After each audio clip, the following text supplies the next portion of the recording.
Hola, ¿qué tal? ¿Cómo están? Bienvenidas, bienvenidos, bienvenides a este podcast favorito suyo. ¿Y eso a mí qué? Somos Carolina. Y Lisandro. Y hoy pues venimos a hablar del tema, ¿no? El tema electoral de esta semana, que son las elecciones presidenciales en Uruguay.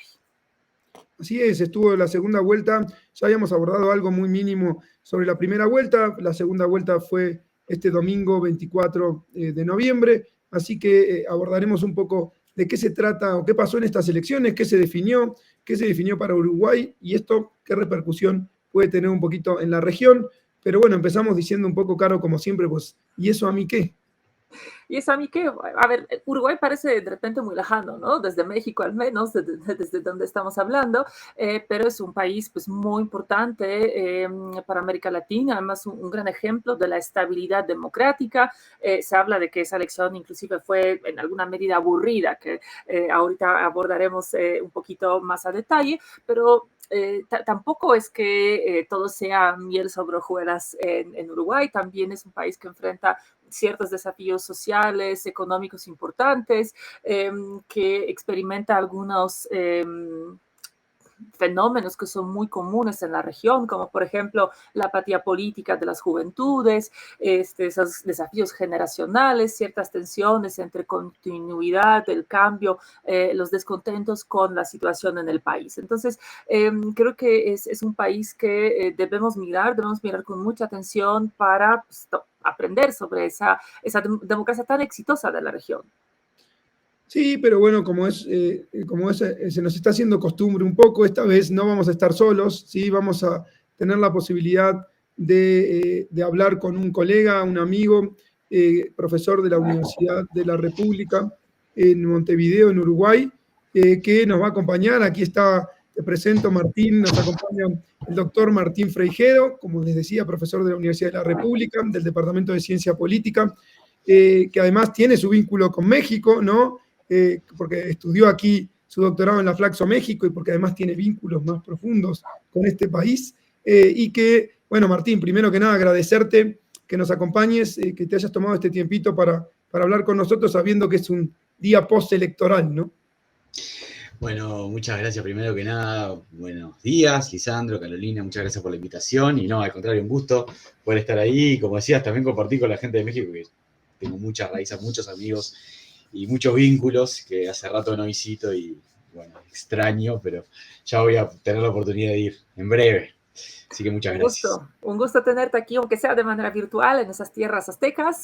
Martín, muchísimas gracias por darte el tiempo. Sabemos que hoy estás entre entrevistas en diferentes medios con los análisis y nosotros también queremos saber qué es lo que pasó en Uruguay. El domingo pasado, el domingo 24 de noviembre, han elegido ustedes a un presidente, Yamandú Orsi, del Frente Amplio, ganó un representante de la izquierda, regresa a la izquierda, digamos, al poder en Uruguay y quisiéramos que nos ayudaras a entender qué significa eso. ¿Cómo debemos leer este resultado del domingo? Bueno, a ver, para hacer un poco de contexto, lo que pasó fue efectivamente que Yamandu Orsi ganó las elecciones presidenciales en una segunda vuelta, en un balotaje. Tuvimos una primera vuelta el 27 de octubre, que le da el poder nuevamente al Frente Amplio, que vuelve el poder del Frente Amplio al gobierno nacional. El Frente Amplio, partido de izquierda, coalición de izquierda, que es una...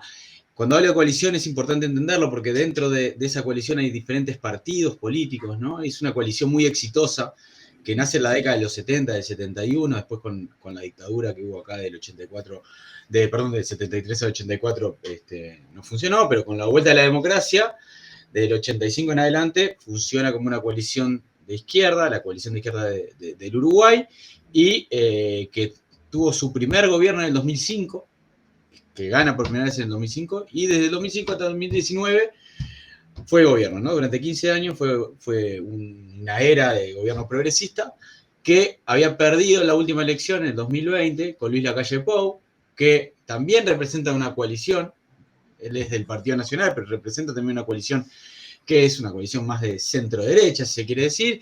Gobernó estos últimos 5 años y lo que pasó es que en esta última elección, nuevamente, esa coalición de izquierda, liderada ahora por Yamandu Orsi, logra volver al poder. Entonces, la disputa nuevamente se dio entre el Partido Nacional, que en este caso el representante del Partido Nacional era el secretario del presidente actual, de Luis Lacalle Pou, y el Frente Amplio. Eran dos fórmulas, se votaba por dos fórmulas, y el Frente Amplio obtuvo la mayoría por unos 3 puntos. Todavía está por verse, porque todavía no están los resultados 100% cerrados, porque todavía están en conteo, pero por unos 3 puntos de diferencia gana la coalición de izquierda, gana Yamandu Orsi el gobierno nacional.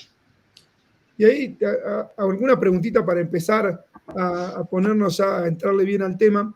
Evidentemente, entendiendo la estabilidad política de Uruguay, en el sentido, lo hablábamos incluso antes de empezar a grabar, de que los cambios en sí no van a hacer ni implosionar, ni van a desactivar necesariamente todo lo hecho por el gobierno anterior, como pasa quizá en otros países de la región, pero hay ciertos posicionamientos. Claramente hay una izquierda, hay una derecha, si quisiéramos hablar en estos términos. El Frente Amplio un poco, como tú lo decías, muy exitoso, sobre todo en este siglo, ¿no? Del siglo XXI, en las elecciones que van, representa a la izquierda. No hay otra izquierda, ¿no? que no esté dentro del Frente Amplio. Entonces, ¿cómo pasa esto? ¿Cómo quedan las fuerzas entre izquierda y derecha? ¿Y qué pasó también en el Congreso, ¿no? Porque finalmente, cuando hay segunda vuelta, el Congreso quedó definido en la primera, ¿no? Entonces, ¿cómo va también o cómo van a estar las fuerzas en el Congreso para esta nueva presidencia de Yamandu Orsi? Bueno, hay dos temas, ¿no? Quizás el primero sobre cuál es la orientación y las diferencias entre los ejes. Lo hablamos recién, Uruguay es un país en ese sentido bastante moderado, no hay grandes polarizaciones, entonces cuando existen cambios de gobierno no hay grandes transformaciones radicales, ¿no? O sea, en ese sentido, sobre todo en la estabilidad de las instituciones, es esperable que el cambio no genere rompimientos grandes, ¿no? O sea, las políticas macroeconómicas, las políticas, digamos, más de servicios básicos y sobre todo el rol del Estado en la sociedad, ¿no? También eso es importante, ¿no? Uruguay es un país que el Estado está muy presente a la hora de cubrir muchas necesidades sociales, y eso ni en la derecha ni en la izquierda se discute mucho, ¿no? Quizás en la década de los 90 había otros discursos, con otros énfasis, pero eso se fue permeando y hoy en día lo que existe es una moderación de las dos partes, ¿no? Como que al no haber polarizaciones, como podríamos encontrarnos en Argentina, ¿no? Bueno, ¿por qué puede surgir Milei en Argentina? Bueno, porque hay polarizaciones grandes, entonces esas polarizaciones se manifiestan después en el elector, ¿no? Acá no, acá lo que buscan los partidos es el centro. O sea, saben que la disputa está por el centro, ¿no? No está por los polos, sino por el centro. Entonces, en ese marco se dio la campaña, una campaña que estuvo regida por este discurso moderado de las dos partes, ¿no? Que obviamente con diferencias, ¿no? La izquierda siempre criticando o en parte criticando a este gobierno con el tema de la redistribución, ¿no? O sea, de que más allá del crecimiento, los que se vieron más favorecidos fueron las clases más altas, que ahí hay un problema, ¿no?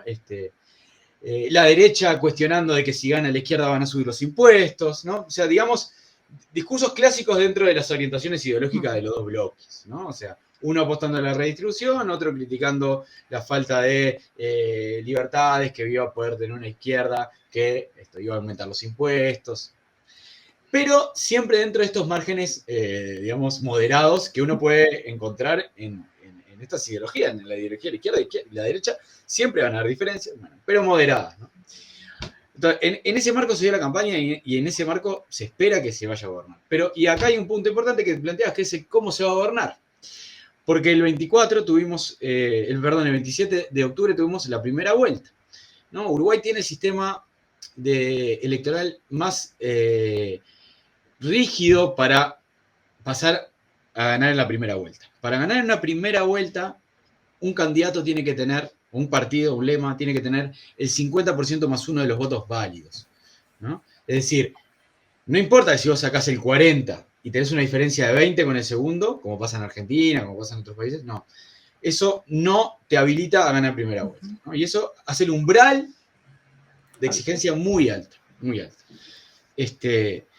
Entonces el Frente Amplio en esa primera vuelta saca el 44% de los votos, el Partido Nacional el 27%, y el Partido Colorado, que es parte de la coalición del Partido Nacional, digamos, que fue el tercer partido más votado, saca alrededor del 17%, más o menos, ¿no?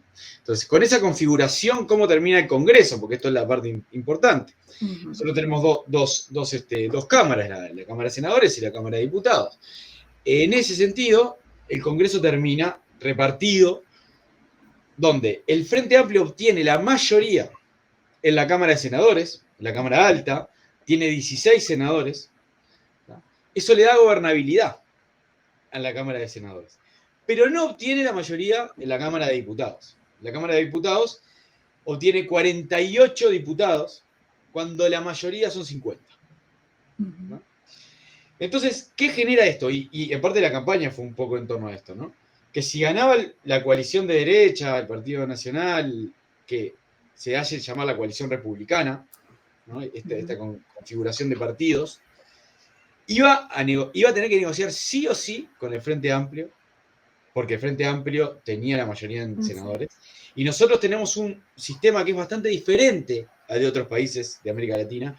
Acá no existen los decretos presidenciales, ¿no? Todo tiene que pasar por Cámara, ¿no? Como pasa en Argentina, como pasa en México, ¿no? Como pasa en otros países.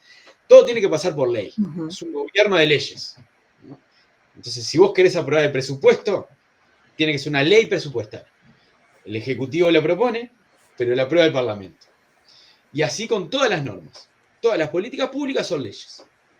¿Eso qué hace? Que vos tengas que tomar en cuenta sí o sí al Poder Legislativo para gobernar. Entonces, ¿en qué escenario tenemos ahora? Tenemos un escenario donde el Frente Amplio tiene mayoría en la Cámara de Senadores, tiene minoría en la Cámara de Diputados, porque no llega a esas mayorías, tiene 48 de 50 de la mayoría, pero tiene un margen de negociación muy alto, ¿no?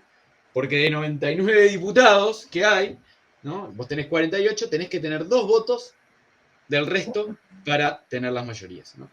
Y hay de dónde sacar, digamos, porque son muchos los partidos que están representados, ¿no? O sea, además el Partido Nacional tiene 29 diputados, el Partido Colorado tiene 17, Cabildo Abierto, que es otro partido que forma parte de la coalición, tiene 2, el Partido Independiente, que también forma parte de la coalición, tiene 1, y después hay otro partido que es Identidad Soberana, que se mete y se cuela en esta campaña, es un nuevo partido y es un caso interesante que si quieren después entramos, porque el líder es un líder sí antisistema, es el único líder antisistema que tenemos acá en el Parlamento, que viene con un discurso antisistema y que obtuvo 2 diputados, ¿no?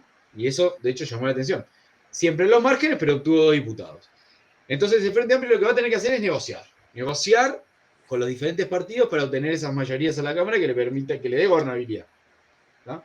Y así está configurado hoy el escenario al que se va a enfrentar el Frente Amplio, con mucha capacidad de negociación, porque 2 diputados hay como margen para lograr esa negociación, pero va a tener que negociar. Entonces, así está un poco como configurado el escenario a lo que viene. Es un escenario interesante y también antes de empezar, y además ha habido esa interpretación de las elecciones de Uruguay que son aburridas, ¿no? Aburridas en el sentido de esa institucionalidad que nos estás contando, ¿no? O sea, y también finalmente de esa perspectiva política donde las 2 grandes coaliciones están bastante corridas hacia el centro, peleándose ese votante del medio, votante pues bastante equilibrado, que es en parte responsable por esa estabilidad política que estamos observando y que estamos envidiando, que eso quede claro, ¿no? Creo que desde otros escenarios a lo que han podido construir en términos institucionales y políticos. Pero lo que nos estás contando, ¿no? Y también el hecho de que pues la coalición de centro-derecha no duró mucho en el poder, yo quisiera que nos explicaras justamente qué pasó, ¿no? O sea, cuáles fueron las razones para que la gente regresara con la izquierda y cuáles son las razones para que ahora sí aparezcan en representación parlamentaria esas fuerzas antisistema. Bueno. Desaburrenos un poco esa elección uruguaya. No, a ver, ¿por qué el cambio? A ver, es claro que acá lo que existen son 2 bloques muy marcados, ¿no? O sea, los que definen la elección son son muy pocos los votantes que definen una elección, ¿no? O sea, acá hay una tradición muy, muy clara de identidad partidaria, ¿no? Entonces eso ya marca de que es muy difícil que, por ejemplo, el Frente Amplio vote menos de 35 puntos. Hay una base electoral de 35 puntos que es Frente Amplista. Identificación partidaria del Frente Amplista, ¿no? Y del otro lado también tenés, sobre todo a nivel de Partido Nacional y Partido Colorado, otro bloque que podría andar más o menos en el mismo entorno, ¿tá? O quizás hasta un poquito más, que están que son colorados y del Partido Nacional, ¿no? Entonces ya partís de una estabilidad de bloques muy fuerte. Eso hace que el margen en el medio sea ¿Qué ha pasado en los últimos años? Porque, volviendo para atrás, el Frente Amplio pierde en el 2019, o el Partido Nacional, la coalición gana en el 2019, con 1,5 puntos de diferencia, ¿no? Entonces, ya de entrada el margen era muy chiquito, muy, muy pequeño. Era muy poca cantidad de votos que el Frente Amplio tenía que recuperar para volver a ser gobierno, ¿no?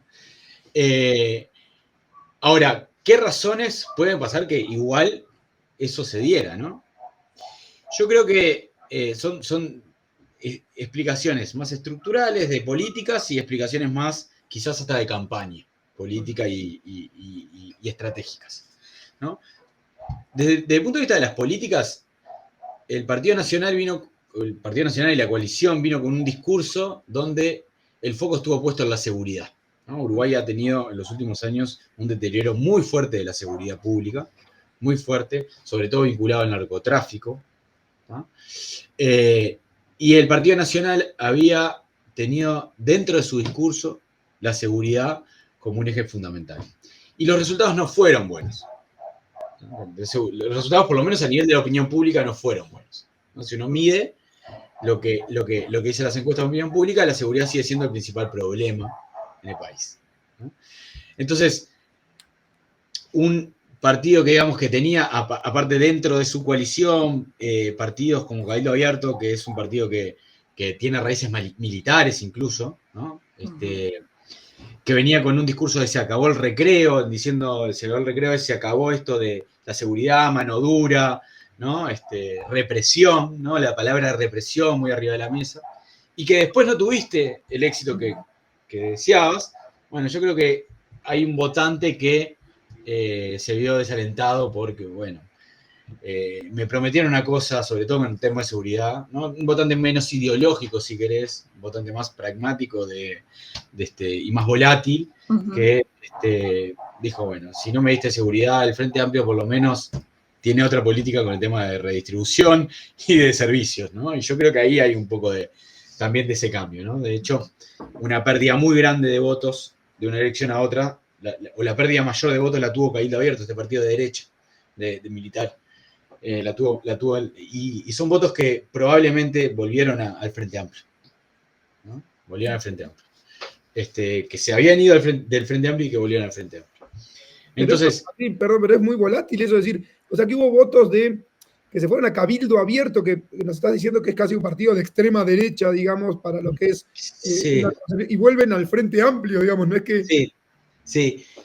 A ver, ¿qué voto es ese? ¿Y qué voto está identificado? Es un voto de las zonas, sobre todo periféricas de las ciudades, muy poco politizado, que vota mucho a líderes y que probablemente no, está estudiado, fueron votos que votaran al MPP, al sector de Mujica, ¿no?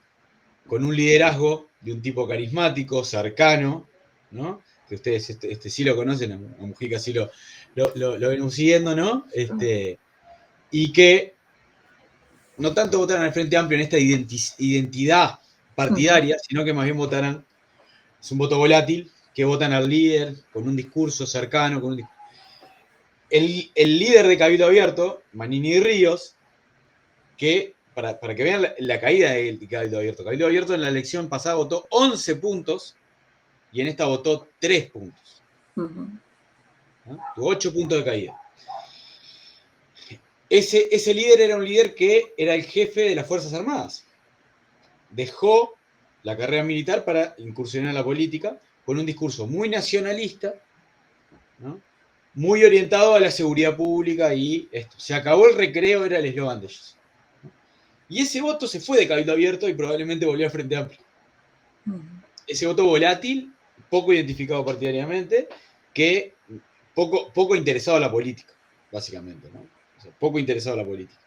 Ese fue un voto que probablemente haya definido la elección.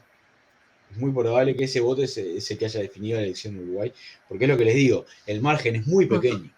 Así como ganaron por 1,5 puntos, como ganó la coalición por 1,5 puntos, en este ganó el Frente Amplio por 3 puntos. O sea, es muy pequeña el margen. Y después aparece este otro actor que también le saca votos a Cabildo Abierto, esta pregunta que vos decías, Caro, que es el de Identidad Soberana, ¿no? Que tuvo 70.000 votos. No llegó al diputado, al senador, estuvo arañando tener un senador.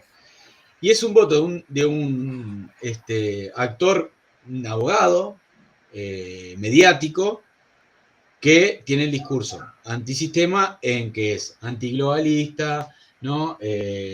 Habla en contra de la Agenda 2030, del Foro de Davos,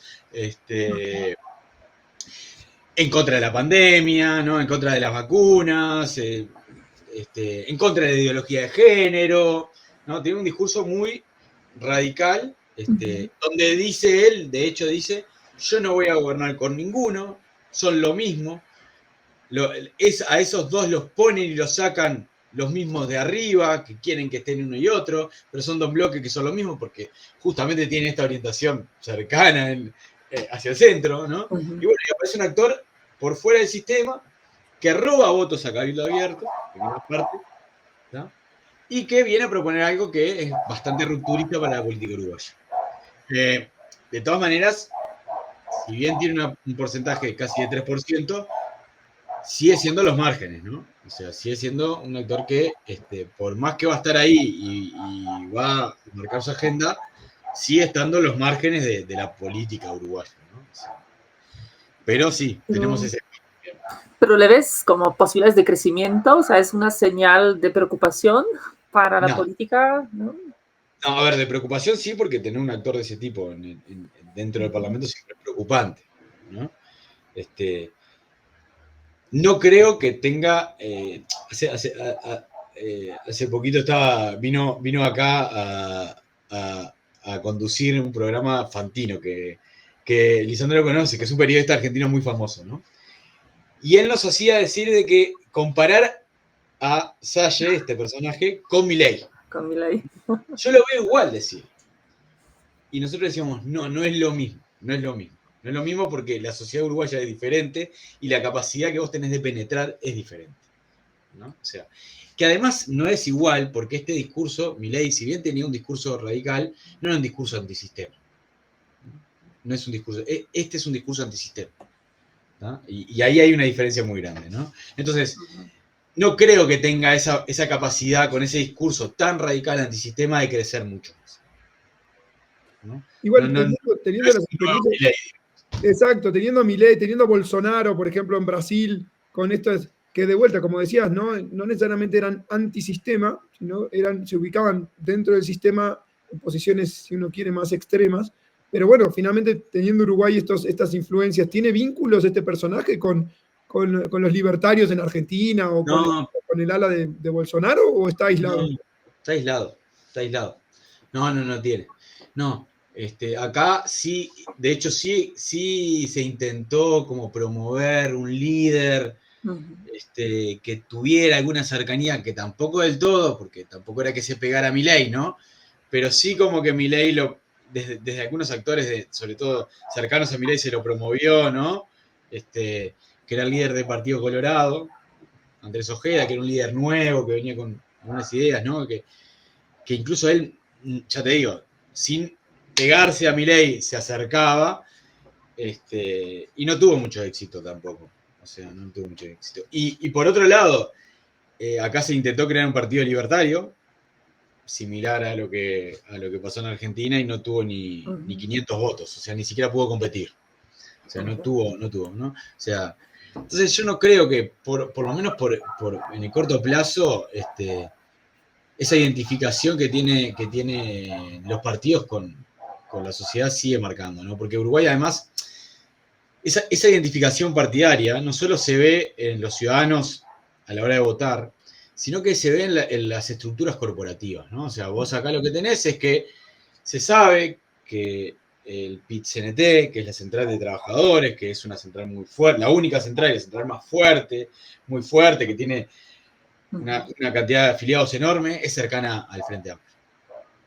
Y se sabe que las asociaciones gremiales, empresariales, de la construcción, del agro, están cercanas a la coalición, ¿no? Okay. Entonces, en ese sentido, los partidos siguen funcionando como poleas de transmisión de las demandas ciudadanas, ¿no? Entonces es muy difícil que eso romperlo, muy difícil romperlo eso, ¿no?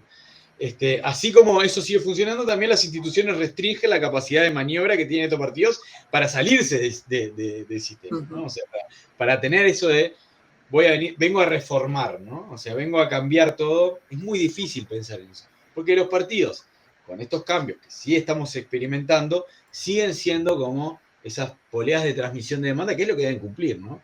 Que a veces se ve como algo negativo, porque acá hay actores que han querido instalar ese discurso de que no importa quién pongas, vos votás al partido. No importa quién es el líder, vos lo votás igual. Y nosotros desde la academia a veces le decimos, sí, y no está mal. Al revés, es algo positivo. Porque esa es la función de los partidos, ¿no? Sí, Tener líderes, obviamente, pero que funcionen como estructuras, que el líder sea uno más, pero que vos te sientas identificado con un partido, ¿no? Y eso sea el canal de transmisión. Que después los líderes pueden cambiar, pero que el partido sea la estructura, ¿no?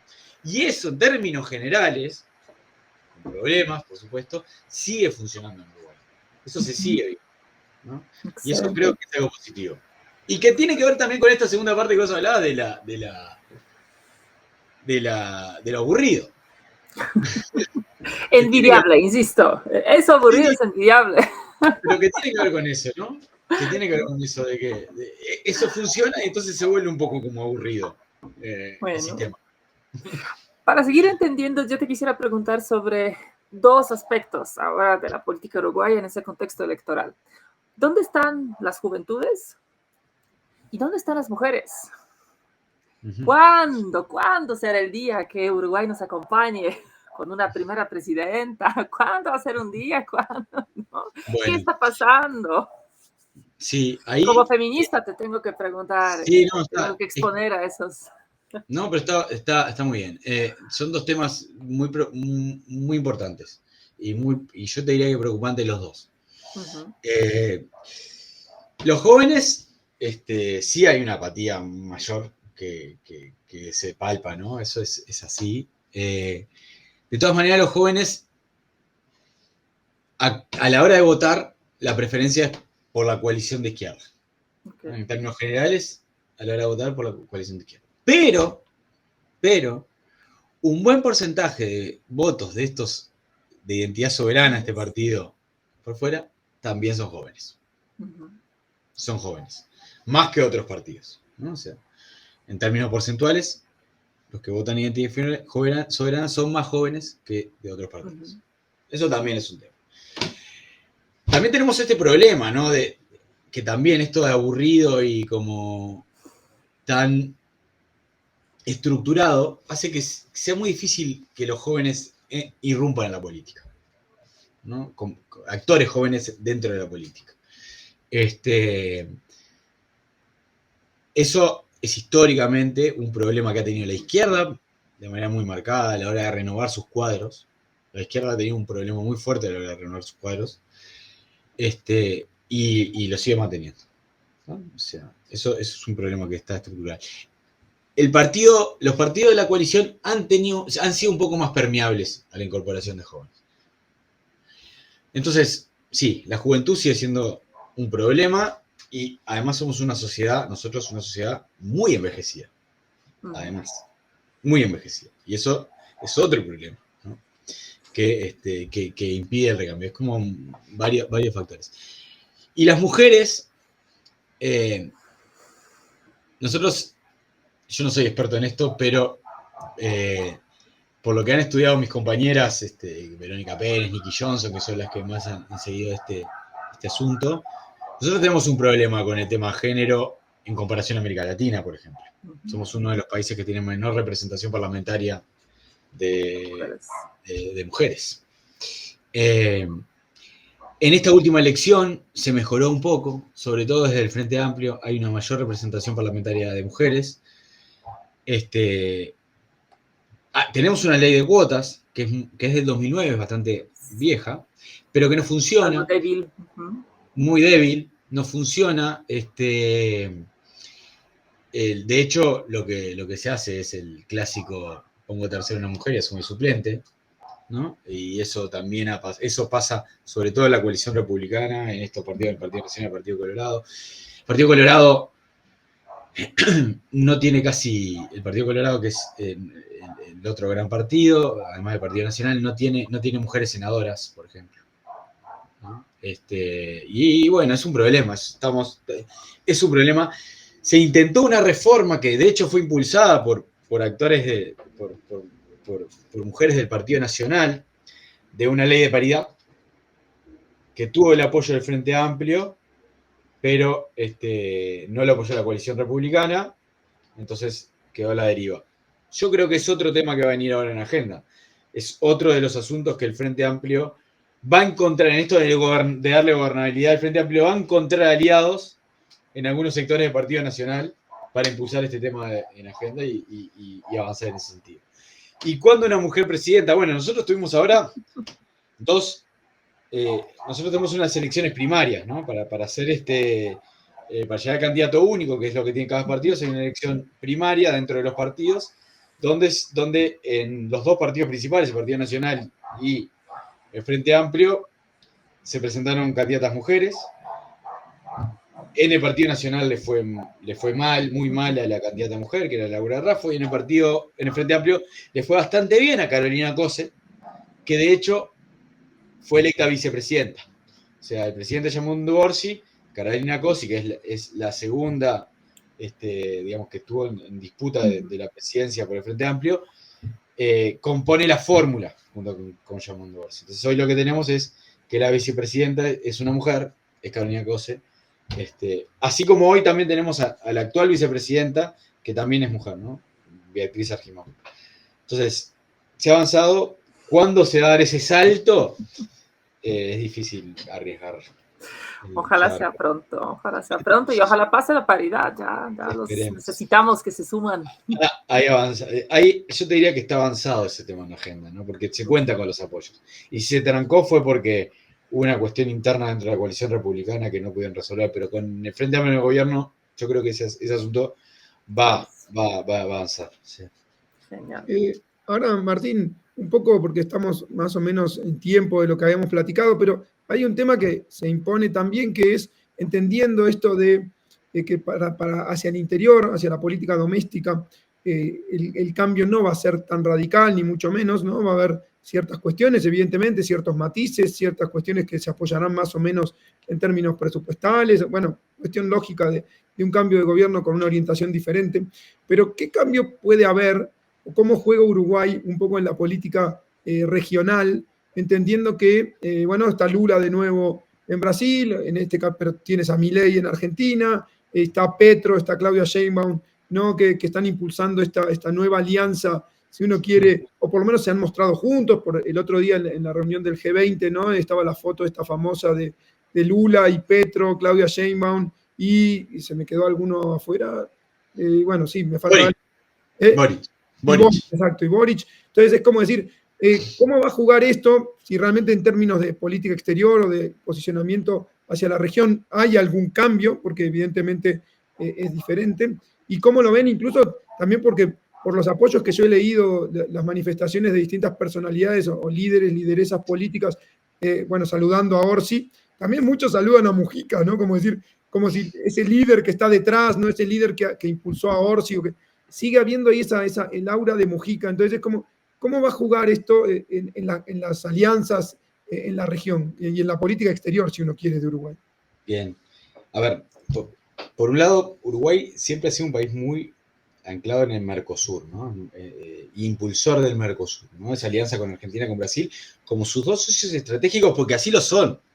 O sea, nosotros, sin Argentina y sin Brasil, estamos en problemas. O sea, cuando a Argentina le va mal, a Uruguay generalmente le va mal, y cuando a Brasil le va mal, generalmente a Uruguay le va mal, ¿no? Entonces, nosotros necesitamos, como país pequeño, enclave en la región, en el medio de dos gigantes, necesitamos a esos dos para salir a flote. Entonces, eso yo creo que Uruguay es un país muy orientado al Mercosur, que este gobierno quiso romper un poco eso, quiso salirse un poco de eso, y enseguida vinieron los mazazos de Argentina primero, y después con el cambio de Bolsonaro a Lula de Brasil, ¿no? Donde rápidamente tu capacidad de acción está limitada, ¿no? Por ejemplo, Uruguay quiso en este último periodo hacer un tratado de libre comercio con China y no tuvo éxito, básicamente porque Argentina y Brasil no te permiten eso. Entonces, es un país que depende mucho de eso. Entonces, en este contexto, ¿qué es lo que pasa? Es lo que vos decís. El mensaje de Lula fue felicitando a Mujica, ¿no? O sea, diciéndole, amigo Mujica, esta victoria también es tuya, ¿no? Igual que Cristina, en Argentina, hizo lo mismo. Igual que Claudia, en México, ¿no? También ese mensaje fue a ese líder que es Mujica. Entonces, cuando uno piensa en la política en el corto plazo de Uruguay, yo creo que México nos queda un poco lejos. Si bien tenemos un tratado de libre comercio con México, nos queda un poco lejos. Igual se va a poder. Nunca tuvimos dos gobiernos de izquierda gobernando en los dos lugares, entonces tampoco podemos. Pero. Bueno, dos orientaciones de izquierda, dos. Lo que sí creo es que Brasil va a ser un socio estratégico, ¿no? Con Lula en el gobierno va a ser un socio estratégico. Y lo que va a pasar con Argentina es mucha incertidumbre, ¿no? Enseguida le preguntaron a Orsi sobre Milei y su respuesta fue: Argentina es nuestro, no importa quién esté en el gobierno, son nuestros hermanos. Como presidente de Uruguay lo único que puedo decir es que voy a tener una excelente relación. Milei lo que hizo fue repostear un comunicado de la Secretaría de Relaciones Exteriores de Argentina, ¿no? O sea, la diferencia de mensaje es muy clara, ¿no? Pero bueno, pero es lo que te digo, ¿no? En ese sentido Uruguay tiene como esa cercanía con Brasil, que lo potencia mucho y que es muy importante para Uruguay. Con Chile también, Boric también, ¿no? Entonces, yo creo que sí, uno podría pensar que la estrategia va a ser acercarse a ese bloque desde la izquierda, que ya lo hizo antes, ¿no? Porque cuando vino la primera ola de izquierdas en América Latina, también se acercó a ese bloque, también construyó desde ahí. Es muy probable que la política exterior vaya por ese lado también ahora, ¿no? Por acercarse a ese bloque con Brasil como gran promotor, ¿no? De eso. Es lo que se podía esperar, digamos. Sin romper relaciones, ¿no? Sin quebrar relaciones con Argentina, pero por ese lado creo que va a estar la orientación de la política exterior. Qué interesante. Bueno, creo que pronto tenemos que dejarte ir a tus otros compromisos, pero algo más, Martín, que nos quisieras decir, que no se nos ocurrió preguntarte sobre esta jornada y su impacto. No, a ver, como términos generales, yo creo que lo que hay que resaltar, que esto que yo lo vuelvo a repetir, es aburrido, es verdad, pero nuevamente el sistema funcionó, ¿no? O sea, y sigue funcionando de manera estable. Y eso para nosotros es realmente gratificante, ¿no? O sea, de verdad.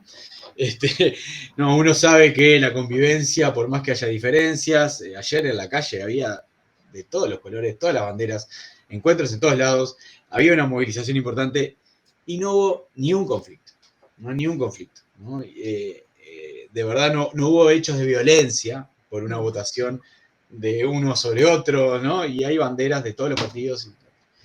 Entonces, eso yo creo que es gratificante, ¿no? O sea, como destacar de que eso, donde la democracia está tan cuestionada en la región por diversas cosas, que siga funcionando eso, es una señal alentadora, ¿no? Y que también nosotros como politólogos, capaz que para otros no tanto, pero como nosotros como politólogos, que los partidos sigan siendo partidos políticos que cumplen su rol en una sociedad, también es una cosa importante, ¿no? O sea, también eso es una señal, ¿no? Acá está esta discusión de hasta cuándo Uruguay va a aguantar esto, ¿no? ¿Hasta cuándo Uruguay va a aguantar esto de que los partidos sean partidos políticos que realmente cumplan esa función de transmisión? Bueno, está esa discusión. Por ahora lo están haciendo. Y eso también es gratificante. Bueno, Martín, algo que, nomás perdón, que se me ocurrió ahora escuchándote, que quizás desde este lado no es tan común, es que cómo se organizan las elecciones en Uruguay, es decir, las hace el propio gobierno, hay un organismo, viste que acá en México es autónomo, bueno, por lo menos Sí. por ahora. Nosotros, eso es otra de las partes interesantes, es muy interesante eso, porque nosotros tenemos una corte electoral, que es una institucionalidad, que tiene una ley electoral de 1914. 1914. Y eso es lo que da las garantías más grandes. Acá no hay voto electrónico, se sigue votando con papel, con el sobrecito, se cuenta voto mano a mano, se sigue llevando las urnas de un lugar a otro, ¿no? Seguimos un sistema que es, de verdad, es un sistema muy viejo, pero extremadamente viejo, pero garantista. Pero garantista. ¿Lo hace el gobierno? O sea, el que lleva la urna de un lugar a otro es el propio gobierno. Sí, solo los militares. Está dentro de la Defensa Nacional, o sea, es el Ministerio de Defensa el que hace eso. El que lleva, ¿no? Con representantes de los partidos, ¿no? Sí, pero sí, eso es así, ¿no? Y el conteo es un conteo que se hace básicamente está ahí, ya se pasan los datos rápidamente, ¿no? O sea, son funcionarios públicos que son los que están en las mesas, y son los que hacen el conteo. Pero son funcionarios públicos los que están en las mesas electorales. Exacto. No es la ciudadanía sorteada ni nada por el estilo. No, son funcionarios públicos. Son 100% funcionarios públicos que son llamados al día de las elecciones, capacitados, y son los que... Y después están los militares y los policías custodiando eso, más los representantes de los partidos en las mesas que son los que usan. Pero ese es el sistema. Y es un sistema, ya les digo, muy viejo, muy viejo. Pero muy viejo, pero garantista. O sea, estable. No genera dudas, ¿no? O sea, acá no hay indicios de actores políticos que digan en las elecciones hay fraude. No existe eso. No existe ningún líder político de relevancia. Obviamente pueden haber actores menores que puedan. Pero no vas a encontrar ningún líder de relevancia que vaya a decir estas elecciones fueron fraudulentas, y lo puedes revisar para atrás también, o sea, no es de ahora, ¿no? O sea, en las elecciones pasadas el Frente Amplio perdió por un punto y 3, nada. No hubo discusión, no se discute. No se discute, se perdió. Confianza. Hay confianza en el sistema. Sí, en claro. las instituciones. Se confía en las instituciones. Y eso también es otra parte de esa garantía institucional que tiene, ¿no? Qué envidiable. Qué envidiable. Debemos aprender mucho de la experiencia uruguaya en otros países, en particular pues en México, ¿no? Con nuestras reformas constantes y que a pesar de todo mantienen un altísimo nivel de desconfianza, a pesar de todos esos candados, ¿no? que hemos establecido a lo largo de las últimas décadas. Así que ojalá más adelante podamos volver a contar contigo, Martín, para explorar algunos otros aspectos de la política uruguaya, que nos expliques un poco más cómo logran esa estabilidad, cómo logran lo aburrido y qué hacemos para seguir su ejemplo. Eso creo que nos vendrá muy bien. Súper interesante conversar contigo. Muchas gracias. No, Gracias, por Martín. favor. No, muchísimas gracias a ustedes. Muchísimas gracias por la invitación. Muchas gracias. Dale, Un lujo tenerte. Dale, Gracias. muchas gracias. Y como siempre decimos, Caro, a quien le guste esto que hacemos, que nos apoyen, que se suscriban, que nos dejen comentarios para seguir. Si tienen alguna pregunta a Martín, se la mandamos y con gusto para seguir abordando todos estos temas que nos interesan y en lo que intentamos aportar nuestro granito de arena para seguir analizando. Así es, y para mirar a América Latina, no solamente a México, no solamente a Argentina, que son los países que nos son más cercanos, pero entender nuestra región, entender lo que está pasando, y pues gracias por explicarnos esta vez, Martín. Ojalá nos veamos pronto todos y todos. Bueno, muchas gracias a ustedes y sí, espero verlos pronto. Hasta luego. Adiós. Un abrazo.